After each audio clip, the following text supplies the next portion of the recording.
एका जुन्या गावात रीमा नावाची एक मुलगी होती जी दिसायला खूप सुंदर होती. त्याच गावात राज नावाचा एक मुलगा होता जो गावाचा स्टार होता. रीमाच्या हसण्यात हरवण्याचा इलाज राजने शोधून काढलेल्या गावातल्या कुठल्यातरी कार्यक्रमात त्यांची भेट झाली होती. एकमेकांसोबत घालवलेल्या क्षणांमध्ये ते हरवले होते. जणू काळ थांबला होता आणि सारे जग त्यांच्या भोवती फिरत होते. रीमाच्या आईवडिलांनी राजच्या नात्याला साथ देणे अशा प्रेमाच्या मार्गात अडचणी आल्या, पण दिवस आणि रात्र एकमेकांशी भांडत घालवल्यामुळे त्यांचे प्रेम अधिकच घट्ट होत गेले. मग एक दिवस आला, जेव्हा गावात एक नवीन बातमी आली. राजला मोठ्या शहरात कामासाठी बोलावले होते. रीमाचे मन दुःखी झाले कारण तिला वाटले की त्यांचे प्रेम त्यांच्यापासून दूर जात आहे.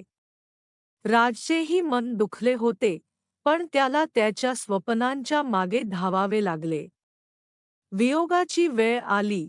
रीमाचे अश्रू पावसाळ्याच्या रात्री पावसाच्या थेंबासारखे वाहत होते. त्यांनी एकमेकांना वचन दिले, पण आता स्वप्नांच्या दुनियेत जाणे त्यांच्या नशिबी आले होते. राजने गाव सोडलं, पण त्याचं मन कायम रीमासोबत होतं. रीमाही एकटी पडली, पण राजचा चेहरा कायम तिच्या डोळ्यात राहिला. वर्षांनंतर एके दिवशी गावात एक पत्र आले. राज इथे परत येणार होता, त्याची नवीन गोष्ट त्याच्या गावाला सांगण्यासाठी. रीमाचे मन उंचावले आणि तिला पुन्हा तिची स्वप्ने जगण्याची संधी मिळाली.